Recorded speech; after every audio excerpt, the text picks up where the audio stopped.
Hey everyone, welcome back to Like Us. I'm your host, Erin, where each week I do a play-by-play of the Real Housewives of Beverly Hills. At the end of the play-by-play, we're giving out points to find out who is the most relatable housewife.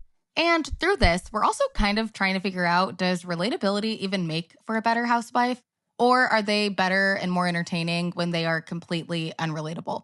Either way, we're adding it up. We're giving them a scorecard. Dorit and Erika are in the lead at the moment, but at the end of this episode, let's find out if their lead remains.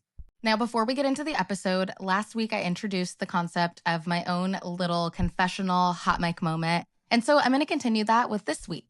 So recently, I'm starting to entertain the idea that 2026 might be a yes year for me. Now, I don't know if you guys have ever read Shonda Rhimes' book, The Year of Yes. I listened to it on audiobook when I was in grad school because I was driving in the car for like hours a day, and it was the perfect book to listen to while I was like on my way to have my Hollywood dreams. And I loved it. But one of the components of the book is that Shonda Rhimes realized that she kind of was like always staying a little bit guarded. And so she decided that she was going to have this year where she just said yes to everything, and then unpacks what that meant for her and her career and her relationships. Now, I have had times in the past where I've had forms of a yes year, and I don't keep it to be like a dramatic kind of like, oh my God, I'm just going to say yes to everything and jumping off cliffs. Like, obviously, you can have your guardrails and your boundaries. But in the past, when I've had these moments in time where I'm just like, you know what, I'm going to just say yes to everything, magic happens. And so I was on the way to a friend's party and I realized that, I hadn't seen this friend in years. We reconnected. And sometimes you just have to like show up places because as much as we consider social media to be social and as much as you can be in people's DMs or texting, a friendship really survives on the ability to connect in person when you can. And when people invite you to things, sometimes it is important to show that relationships are meaningful and show up. And so I did. And on the way there, I'm in the car and I'm thinking to myself, wow, I've just spent maybe the last 6 or 7 months, maybe not being as social as I usually am. And here I am, like driving out to a party, going to go be social, going out to a bar in West Hollywood. And it reminded me like, maybe this year I should say yes to more of these things. And so that's what I'm going to do. That's kind of my plan. I feel a little weary saying this on a podcast because it's going to be like an influx of invitations maybe. And I do sometimes feel a little overwhelmed when I don't get time to recharge and be at home. Sometimes I do just need that, like some me time. But what I was feeling in this saying of yes, and I hope it resonates with you, is just like sometimes you have to trust that you are in alignment. And when you're in alignment, the opportunities that will present themselves will be in alignment. It won't be in discord. It will be matching the frequency of where you're at. And so I'm going to trust that. And I think I'm going to say yes a little bit more to some things. And maybe you decide that you want to say yes to some things too. Join me in that. And as we talk about saying yes, we saw a lot of these ladies in Beverly Hills saying yes in Sedona as they went shopping. And we will get into that and a lot more as we dive into the episode. Now, this week, I'm trying something a little bit different, so stick with me.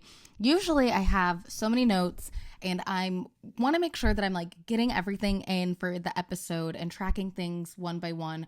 But this week I kind of want to do something a little bit different.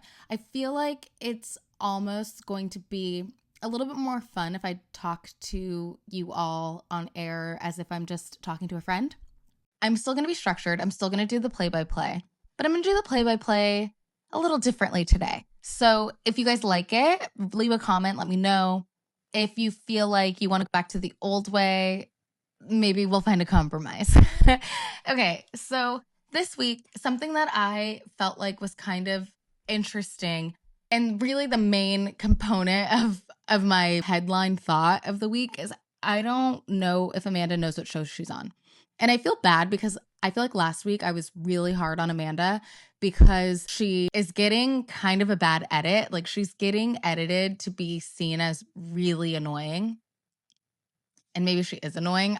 I don't want to believe this woman is annoying because she does have fans. She has stands. I went perusing on Amanda's social media and people are like, what everyone's getting wrong about this year's new housewife of Beverly Hills. People are getting it wrong. Amanda's amazing. People have worked with Amanda. Like Amanda has people coming out of the woodwork being her fan. And so, and defending her. And I think that's beautiful. I think that that means that there's, everyone is not just who they are on their worst day. Amanda does say stuff that no amount of editing could force her to say that makes you just go, I don't know what's going on here. And she does make some choices that make you go, I don't know what's happening here, So the episode starts, and right off the bat, we do get a Like Us almost instantly because Jennifer Tilly is excited by the donuts. And as we have talked about on our Megan Like Us show, my sister and I love a donut. It's very Los Angeles to love a donut, a pink box donut. I love a donut. I had a donut this week. Primo's Donuts. Shout out to Primo's. Jennifer Tilly's excited for her donut, but then also she gets breakfast in bed and it's bacon. She's like, oh my God, yes, bacon. And when she's excited about the bacon, there's already like Lay's potato chips and eggs on the plate too. And I'm just like, Jennifer, you can do no wrong. I love her. They begin to start getting ready. All the ladies are getting ready, and half the ladies are going on a hike. The other half are going shopping, and Amanda starts shouting out, oh my God, I got to put this in my Chanel backpack. And it's like just sigh, just instantly sigh. Everyone's sighing. Sutton's sighing. The cameramen are sighing at this point. It's like, Amanda, stop it. And I wonder, I'm like, is the shouting of the labels like a regional thing? Like, is it where she's regionally from? Is that cool? Are the friends she's hanging out with, is that how people behave? Like, now that we've seen that enough times, I'm now questioning, like, maybe where Amanda is from, her social groups, like, what, maybe that's normal, but it feels bizarre to just be like shouting out the labels all the time. And just as I was thinking that, the ladies meet up in the lobby and everyone's talking about what they're wearing and where it's from, which I guess it's different when people are asking you where things are from versus just saying this is that, And also, by the way, the labels that like Erika's saying, like, oh, I'm wearing Patagonia pants because they have sun protection. Like, that's actually a practical label droppage. Like, I don't know. I don't want to talk shit, but it's like, what are we doing? Like, stop it with the label announcing. Just let people say it themselves to you. I hate it.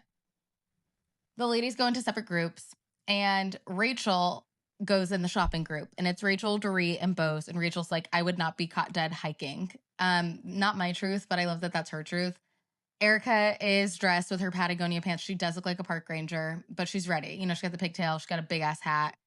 We've talked about this on other iterations of Like Us, on Like Us Pod with Megan.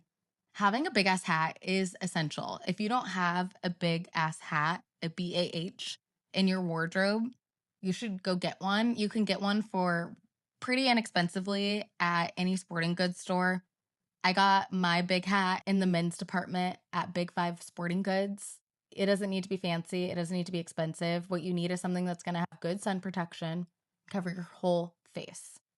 And you need to be doing that and wearing sunscreen. You got to mix that up. And what I liked about Erika's outfit, even though I'm saying she looks like a park ranger, because she did, but she was wearing the long sleeves.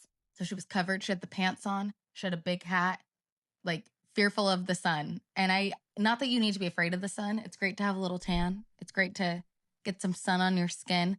But you do got to protect about the UV rays. And I feel like Erika was on board with that. When Dorit, Rachel, and Bose go shopping, they go into one store. Dorit starts looking around. Her and Rachel kind of connect over their love of Wonder Woman, which I thought was beautiful. And Bose is so exhausted from her fertility treatments. I feel so bad for her because she's like about to do an egg retrieval and she's had enough. She's like so exhausted, tired. It's happening in 4 days. And she's like, I just want a glass of wine. And everyone's like, okay, let's go to the bar. Meanwhile, Kathy Hilton didn't go on anything. She was like, I'm not going on a hike. I'm not going shopping. I'm staying in bed. And I love that for her. She's in bed and she's watching videos of Jennifer Tilly's food haul, like she's Trisha Paytas on her phone. And it's like a text from Kyle and it's just like a video of Jennifer. And I love that for Kathy because Kathy's like, it's hot in Sedona. I'm not doing any of this. While on the hike, Jennifer, Jennifer Tilly, Gentle, she's yapping a little bit. She's talking. Nothing that is annoying, nothing that is too bothersome. Honestly, when I hear Jennifer chatting, it sounds really positive. She's just asking questions and making cute little phrases and being like, oh, the cowboys would wear this outfit out in the sun. And she's just like keeping the vibes up. keeping the vibes. And Amanda's like, is she always this talkative? Which is what they used in the trailer. And Erika's like, yeah, that's why she's an Oscar-nominated actress. That's who she is. And Amanda's like, because she talks a lot. And it's like, Amanda, respect your elders. And also people who are like accomplished. Jennifer's a personality. That is her whole appeal, which is what Erika says. And Erika then makes like a sniping. I know she's a millennial. Does she know who Jennifer Tilly is? And it's like, Erika, some of us are millennials that are not so obtuse and annoying. Looking at you, Amanda. Sorry. I want to like you. I want to like Amanda because I like the woo-woo. I like the things she says. But man, she's got to, Amanda, you got to figure out what show you're on, girl, and come back. Like, step it up, you know? Anyways, the hiking group finally gets to the top of the mountain. And Jennifer barely makes it, probably because she's been talking so much. Erika's also not feeling it. But what I am feeling is that we cut to a confessional of Erika, and she's drinking a regular Coca-Cola. Just like, not a Diet Coke, not a Coke Zero. It is a red Coke in a red can. And she's got a red outfit on. And she's got a straw. And I don't think we see enough of that. I actually think there's too much Diet Coke propaganda. I think we are being force-fed that Diet Coke is the superior Coca-Cola product. And it's not. I get it. Some people can't have full sugar, need to have the other alternative sugars. Cool. I'm not talking to those people. If you can have full sugar, why on God's green earth are you refusing that love in a can called Coca-Cola? You should just be drinking a regular Coca-Cola. And here's my deal. There's my argument. People are like, oh, it's empty calories. You don't need to be drinking soda every day. You don't even need to be drinking soda every week. But on the few times a year you're going to have a Coca-Cola, you're probably going to have a Coca-Cola on like the 4th of July. You're going to have a Coca-Cola when you're just going through a moment where you have a little bit of a headache and you need a little caffeine and sugar, you know? You're going to have a Coca-Cola on maybe a very hot day and everyone's at the beach and you just want like a nice crisp Coca-Cola. And if that's the case, why? Why would you not give yourself the full sugar, the full experience? You're not drinking a soda that often. It's not happening that often. Drink the full Coca-Cola. That's my plea to you. That's all I'm going to say. You don't. Erika gets it. Dorit, also a few weeks ago, Dorit also was like, I need a Coca-Cola.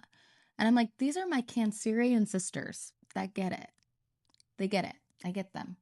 Because I'm drinking a Coca-Cola. I've had enough. Everyone's like, oh my God, a Diet Coke. You need a Diet Coke, a Caesar salad, and fries. And I say, why not upgrade? Why not upgrade your meal? A Caesar salad, fries, and a regular Coca-Cola. Why don't you do that? If you want to do a little razzle-dazzle, add vanilla to it. Make it a vanilla Coke, a cherry Coke. But don't come at me with the aspartame, with the Splenda. I don't want any of it. I don't want it. You can keep it. I want a full sugar Coca-Cola. I will take a high fructose corn syrup Coca-Cola before I take an aspartame Diet Coke. I don't want it.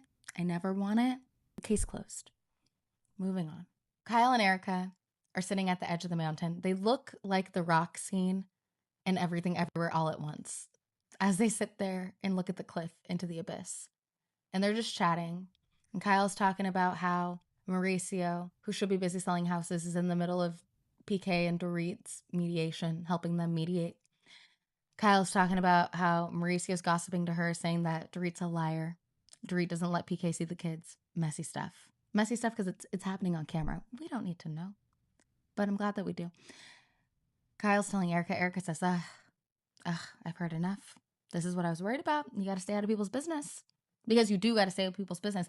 And the key thing that Erika says here, because I love Erika when she's able to step into a role that is her being a voice of reason and wise. And it wasn't fun to see Erika have to be in that situation where her wisdom was working against her because she was put in such a hot seat with the situation with Tom and the victims and everything. That kind of sucked for Erika.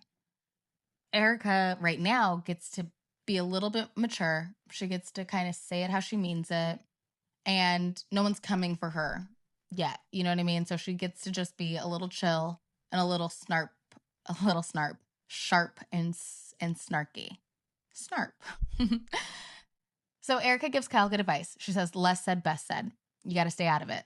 Because Kyle should be staying out of it. Kyle will not stay out of it because we know Kyle likes to stir the pot, as she has always done for 15 seasons on this show.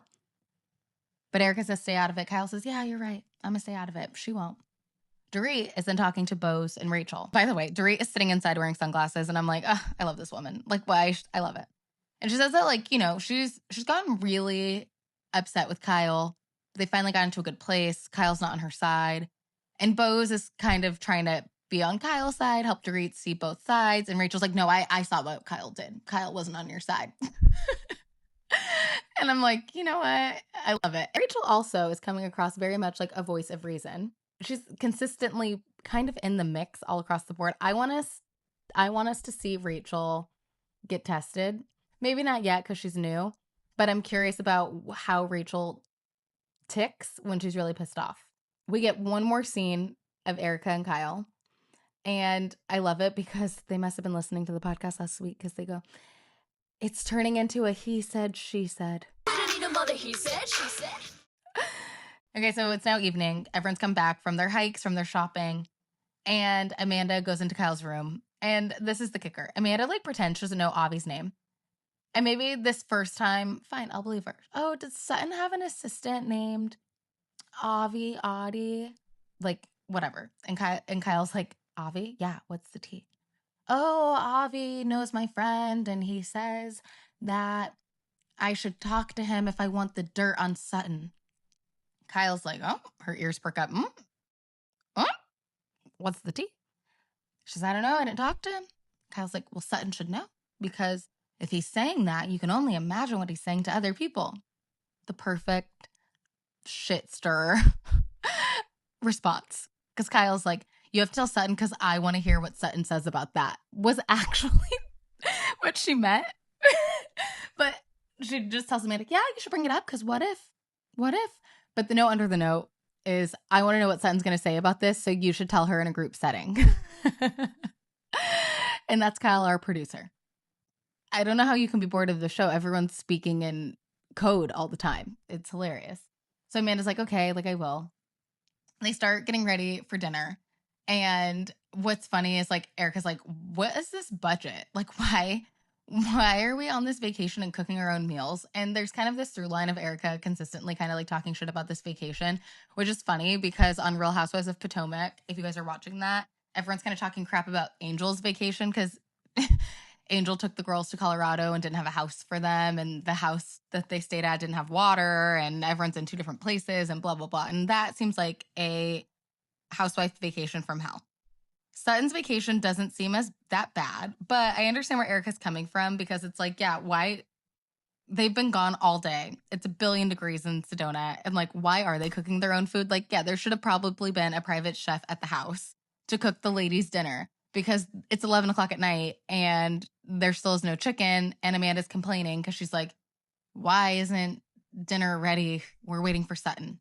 They all finally eat. It's like past 11, which is honestly kind of so real though. Like, if you ever have been on like a girls trip where everyone's just like in a house together, if like you're staying with people and, you know, a lot happens in the day and maybe everyone comes back and everyone's like, I just need a moment to like chill. So then everyone chills and then you have to get ready and then, you know, they're on camera. So they really have to get ready. And then by that time it is a really late dinner and everyone's like, oh my God, we're up so late, but you're hungry. So then you do eat the dinner anyways. And also they're at work. So it's even more of a reason for them to eat late dinner.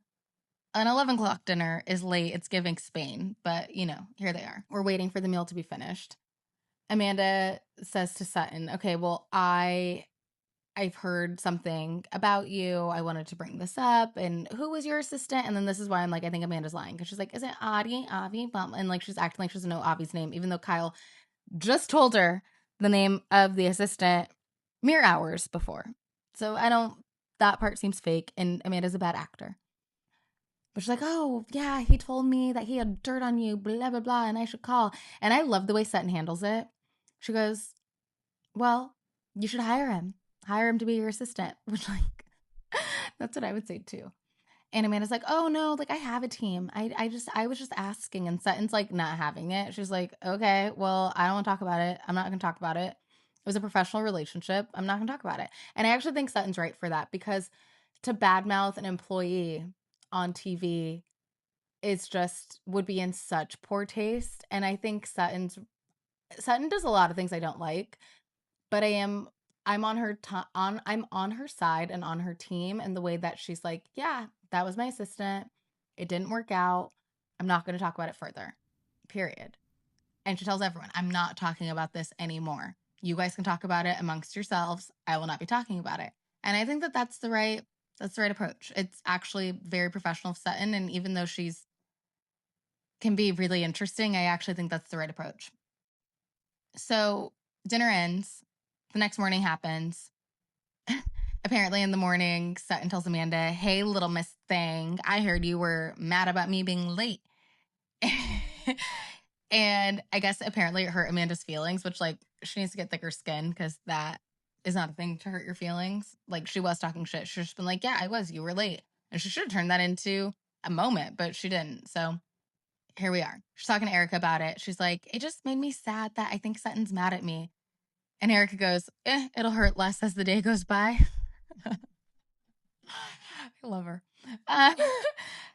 Then Rachel joins them. And Rachel talks about that she has a friend who's a life coach, and her life coach friend told her that she should consider making a list of the type of man that she would want to manifest. And of course, Amanda chimes in and is like, I manifested my husband, and I had my first list for my husband when I was 13. Which, like, feels a little young to care about who you're marrying, but, like, go off, girl. She's like, when I was 13, I had a list and it said an Abercrombie model. And then just years later, Eddie was finally like, did I ever tell you I was an Abercrombie model? And it's like, okay, I'm happy for you. Like, I don't know. Like, I was an Abercrombie model too. I wasn't standing outside the door because they didn't have the girls do that. Or maybe we did. And maybe I did. I don't really remember. I remember when I was an Abercrombie model, which, like, basically just means you work at the store, right? But then, like, they hired people to be models so that they didn't get in trouble for discrimination-based hiring practices. Allegedly. But anyways, when I was an Abercrombie model and I would, like, work in the front of the store and, like, fold clothes and be like, hey, welcome or whatever, there would be these times where you were, like, called, like, cast of, quote unquote cast of. And if you were the cast of Abercrombie, then you'd have to go to the store at, like, 6 a.m. on a weekday, and they would take photos of you, and they would do, like, pictures that were, like, group photos of, like, you with, like, you know, other people, and they would mix and match, and the managers of the store, like, basically had to, like, create it so that each store was a part of, like, a larger catalog that went to corporate. Good times. It was fun. I actually enjoyed working at Abercrombie. Shout out to the girls who worked at Abercrombie. Shout out to my manager from the Abercrombie days. She's still my friend now. They finally leave for the day's adventure, which is going to be shopping. And Amanda is on the phone in the car. Like, I get it, because sometimes you got to do what you got to do. Or sometimes, like, you know, you got to send an email. Or sometimes you got to, like, edit something really quick. Like, that, totally fine. But this call that Amanda had, which, like, I think if you're in a car with people, the general rule is, like, you should be trying to get off your business call as quick as possible. But also, this is why I firmly believe that Amanda does not know what show she's on. I don't think she knows what show she's on. Because you mean to tell me that you are cast on The Real Housewives of Beverly Hills, sitting in a car next to Rachel Zoe. Rachel Zoe is the only woman there who sells products that you could buy at TJ Maxx, at Marshall's, at Ross, at everywhere. Rachel Zoe at Nordstrom Rack, probably. Rachel Zoe is everywhere. She's in every major store. You know she's busy as hell. That woman is busy. And you're going to sit there and do calls where you're talking about your dreams and a website and when your travel schedule is? Stop it. Also, by the way, you're also next to Erika Jayne, who also could be having business calls and talking to lawyers. If we're going to be real. You know what I mean? So it's like, Amanda, read the room. Again, yes, you belong in every room you want to be in. Read the damn room, girl. Read the room. Also, by the way, guess what? You're on The Real Housewives of Beverly Hills. You're on camera when you're in the car. You being in the car means you're at work. You are filming. Come on. Get it together. You should be in that car talking about Sutton, working that story. Can you believe that Sutton didn't want to talk about Avi? That's so interesting. Did you guys ever meet Avi? Oh, what happened with him? She's trying to get the dirt, trying to get the information. Be good at being on a reality show if you're going to be cast on a reality show. That's all I'm saying. It's like, annoying. Like, when we say that Amanda's annoying, it's because, like, She's not good at being on a reality show right now. It's like, wake up, girl. Wake up. I hope she wakes up later in the season. The girls go shopping, and everyone's kind of like buying little things and enjoying the shopping trip. And I swear, I don't hate Amanda. It just sounds like I am because she's getting a really bad edit and everything she does is like grating under the skin. But they go shopping and the producers ask Amanda like, oh, like, how's the shopping in Sedona? And she's like, is there shopping in Sedona? And it's like, yeah, girl, there is. What are you talking? Like, yes, they're shopping in Sedona. It's actually known for having like very unique stores and like those crystals that you spent $10,000 on. You know what I mean? Anyway, so the girls go shopping. Rachel's looking at sunglasses. Amanda's like, don't buy cheap sunglasses. It'll burn your eyes. Or she says some version of that, which that is true. And that isn't like us because I've also sunburned my eyes. And when you have less expensive sunglasses, they don't have the UVA, UVB protection that your eyeballs need. So Amanda is right. That's what I'm saying. See, I don't dislike Amanda. She just needs to know what show she's on. So the girls continue shopping. Kyle talks about how she can find a hat at a gas station and she loves everything. And I actually love this because I do think that like some people think that being fashionable is just wearing labels. Some people think being fashionable is just wearing whatever is exactly in style. But being fashionable and having a sense of style really comes down to having your own personal sense of style. And if you have a personal sense of style, you can shop anywhere. You know when you found something that gets added to your personal collection of things that you need. And that's kind of what I love so much about Real Housewives of Beverly Hills is I actually feel like most of these ladies have a really good sense of personal style. So when they do these group shopping trips, everyone's buying stuff. Everyone's buying really cool, unique pieces that you know that they really love and will wear. And I feel like on the other franchises, we don't always get these big group shopping trips. Sometimes we don't get any shopping trips at all. Sometimes people don't buy anything at all. Or they just do shopping as like in pairs. And I actually think there's something super fun and kind of like luxury porn about everyone shopping together, everyone buying things, everyone dropping thousands and thousands of dollars on like little jewelry pieces that they just found at this little store. It's like, that's how you build the type of lore. When you're getting dressed, you want to be able to have like stories about your clothes. So when someone says, oh my God, I love those shoes, you can be like, oh, I got them on this trip at this little thing. Like, it's kind of the fun of having an archive, a collection of pieces that you love. And I think Kyle Richards does that really well. After the shopping adventure, they then go to a grill, which is at an airport.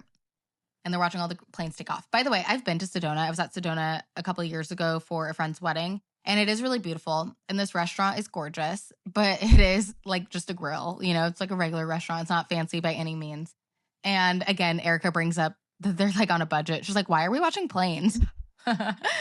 And it's really funny. They're like, Sutton Strack versus Sutton Brown. I don't know about the Sutton Brown trip. Like, this is introducing us to Sutton Brown. We don't know what's going on. And I think that's really funny. While they're at the dinner, Amanda once again brings up, like, Sutton, are you mad at me? And she's like, no, I'm not mad at you. I'm agitated. And you can see that Sutton is really irritated that Amanda's trying to bring up this, like, Avi situation again. And Sutton's like, shuts it down. She's like, I don't want to talk about it. Like I said, we'll not be talking about it. Stop bringing it up. And I like that in her confessional, Sutton mentions that she knows that Amanda's trying to use her kind of for attention. And she's like, I'm not having it. But then what Sutton does that's wrong is Jennifer Tilly chimes in and is like, oh, and then Sutton just like immediately is like, no. Like, damn, girl, let your friend talk. But no, she doesn't want to let her friend talk. And Kyle reads the situation and sees that Gentil is probably a little upset. And she's like, I'm going to go to the bathroom. And Jennifer goes to the bathroom with her. They kind of have a little like breathe. And Jennifer mentions that she's like, I hate that Sutton doesn't let anyone talk, basically. And like Sutton keeps snapping at me, which Sutton does keep snapping at Gentil. And Gentil is so gentle. She's so sweet. I don't know why Sutton's being so mean to sweet little Gentil, but she's like, this is why Garcelle left. And you're like, oh, it's always all about Sutton. Ooh. And to be honest, Sutton has been a little bit of a killjoy the entire time she's been on the show. She's actually never been fun. I can't think of one fun Sutton memory on the show. The show was actually a little bit more fun before Sutton was on the show because she's such a killjoy. She's kind of a fun sucker. She kind of gets in her feelings. She kind of pouts too much. She's like too grown to be such a brat. And sometimes she's too much of a brat, and it really does impede on everyone else's ability to have a good time.